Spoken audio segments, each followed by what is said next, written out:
Hey everyone, and welcome to another deep dive with us. This time we're taking a closer look at the High Priestess card in Tarot. We've got some great material to pull from today, like paste and text, the High Priestess Wikipedia, the High Priestess meaning from Labyrinthos, and what Biddy Tarot has to say about her too.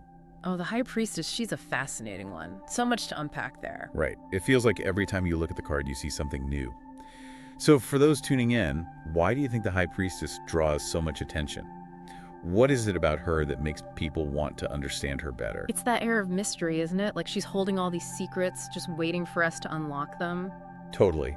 And maybe tap into some of our own hidden knowledge in the process. But let's start with the basics, the image itself. Yeah, let's break it down. Okay, so we've usually got the High Priestess sitting down, often in these flowing blue robes. Blue, the color of peace and tranquility. Makes sense, considering she's all about inner wisdom. Totally. And you often see her positioned between two pillars, sometimes one's dark and one's light. Ah, yes. Those are Jechin and Boaz, classic symbols of duality. Light and shadow, masculine and feminine, all that good stuff. Right, so we see that duality represented visually. And of course, she's often wearing a crown too. Sometimes even with a crescent moon. Gotta love that lunar connection. It's like she's the queen of intuition or something, right? And the High Priestess Wikipedia actually draws a parallel to the Egyptian goddess Hathor. Apparently their crowns are similar, and Hathor was all about motherhood, feminine power, that kind of energy. Oh, wow, I didn't know that about Hathor. I love those little connections.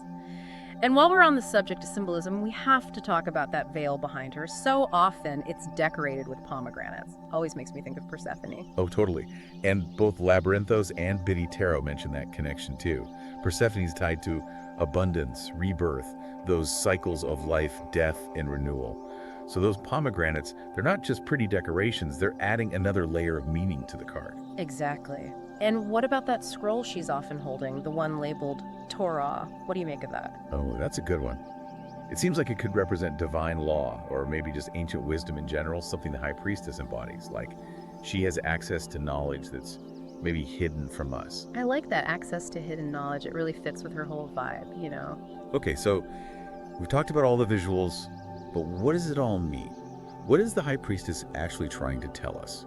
Well, she's definitely not just some pretty face, She's like this powerful guide, especially when she shows up in a reading, like pasted text, and some of the others say she's all about intuition, that inner voice we've all got. So when you see her, it's like she's saying, hey, listen to your gut on this one. Exactly. And the High Priestess meaning from Labyrinthos, they talk about how the card often shows her at night, which is interesting, right? They think that represents us going into the unknown parts of ourselves where our intuition hangs out. Oh, I like that. It's like sometimes you got to get out of your head and into your gut, Yeah. Give yourself some space for those quiet whispers to come through. Yes. Create that space for reflection, because that's where her energy can really work its magic. Now, we've mostly been talking about the High Priestess upright, which generally seems like a good thing. But what about when she's reversed? What happens then? Oh man, that used to freak me out when I was first learning tarot. But like Biddy Tarot points out, it's not really about good or bad. It's more like, are you in balance or out of balance? Ooh, that's a good way to put it. So the reversed High Priestess, she might be saying, hello, anyone home? You're missing something here. Like ignoring your intuition, maybe? Totally. Maybe you're overthinking things, not trusting your gut.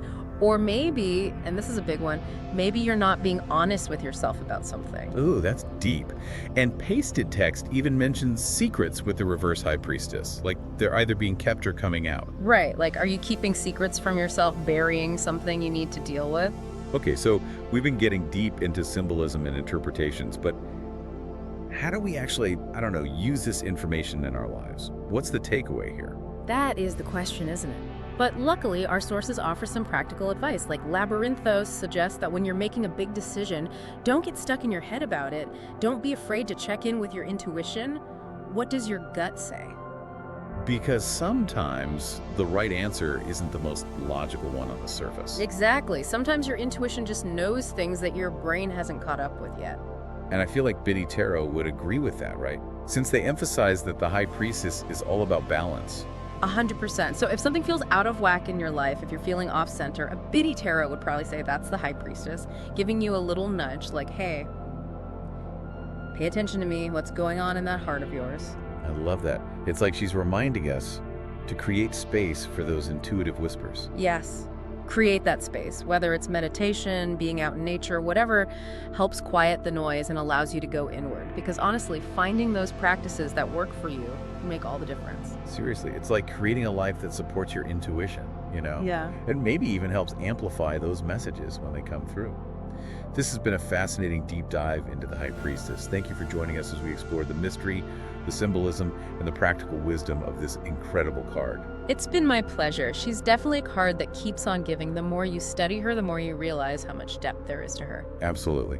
Yeah. But for now, we'll leave you with this. The next time you pull High Priestess, take a moment to connect with her energy. Trust your intuition, embrace those inner whispers, and who knows, maybe you'll uncover a secret or two along the way. Until next time, keep exploring, keep asking questions, and keep diving deep.